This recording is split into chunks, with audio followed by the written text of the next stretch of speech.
quell'attimo di stupidità che può costare molto caro. Non si tratta di dare la colpa a quella curva maledetta o a quella nebbia killer, ma spesso a un atteggiamento superficiale di presunzione e di non considerazione dei gesti che alla guida possono causare incidenti gravi se non mortali.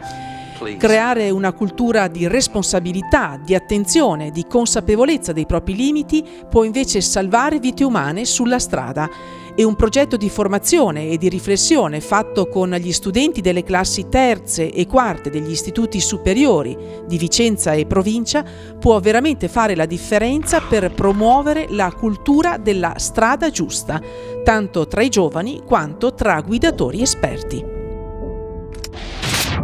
Quello che noi cerchiamo di fare è portare esempi concreti, cioè far capire l'esperienza di un operatore della polizia stradale che quindi quotidianamente sta sulla strada a rilevare e a studiare gli incidenti stradali, e quindi facciamo notare quali sono gli errori più frequenti per consentire a loro di capire cosa evitare di fare quando sono sulla strada.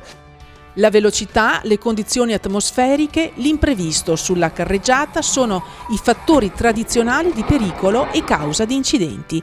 Ma oggi le distrazioni che sono alla base di quel cosiddetto attimo di stupidità sono anche altre e sono trasversali per tutti i guidatori. E quello che sembra impressionare di più è il fatto che una banalità come guardare il display di uno smartphone o perdere l'attenzione per guardare semplicemente l'autoradio o alcuni accessori della vettura possa in pochissimi istanti portare una persona a uscire di strada o addirittura a impattare su altri veicoli. Siete contenti di fare questo percorso? Vi serve? Beh sì, serve a capire comunque che certe cose vanno evitate e sicuramente ci sarà gente che eviterà adesso vedendo ciò che può succedere. Vedere queste cose proprio con filmati della Polizia di Stato eccetera mi ha fatto molto più impressione che studiarla sui libri, quindi secondo me queste immagini dovrebbero anche trasmetterle nella scuola guida quando insegnano agli studenti.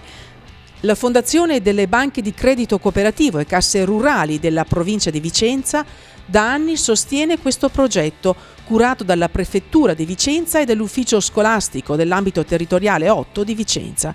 Coinvolti nella formazione la Polizia Stradale, il SUEM di Vicenza, l'Arma dei Carabinieri, la Polizia Locale e l'ACI, oltre che il Lions Club Vicenza. Quali consigli dare per chi si trova in emergenza, chi si trova a soccorrere qualcuno in emergenza? Beh, innanzitutto mettersi subito in sicurezza, quindi certo la segnalazione è importante, ma è molto più importante segnalare prima di tutto se stessi, prima di tutto l'incidente, dove come è avvenuto non è importante, ma è importante segnalarlo ad altri veicoli che stanno sopraggiungendo in modo da evitare che le conseguenze siano peggiori e trasformarsi non in testimoni curiosi ma in testimoni attivi che danno effettivamente una mano per cercare di migliorare la situazione e quindi ridurre le conseguenze di qualunque incidente. Alla sera quando ti fermi in qualche discoteca bevete? No, io no, cioè i miei amici sì, ma io faccio da Uber. Quindi gli do un passaggio a loro e non bevo. Servono questi percorsi?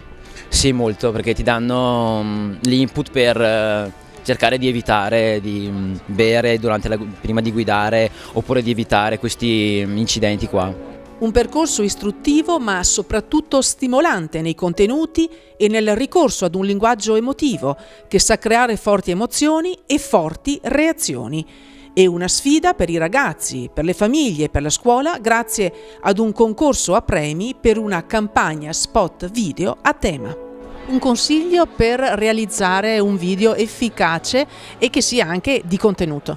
Allora, il mio consiglio è questo: divertirsi, perché ci devono divertire a farlo, a realizzarlo, ed avere un minimo di autocritica, quindi capire quali sono le debolezze della loro età e della loro generazione. Questo è importante perché purtroppo sono le debolezze, le distrazioni in questo caso per esempio, che possono determinare dei fatti molto tragici. Un videoclip, una scena, una frase, una parola che loro mettono dentro al loro elaborato, anche magari che non vince, può cambiare il destino di un ragazzo da un'altra parte d'Italia o del mondo, perché lo vede e si ricorda nel momento giusto di quella frase, di quella parola, di quell'immagine.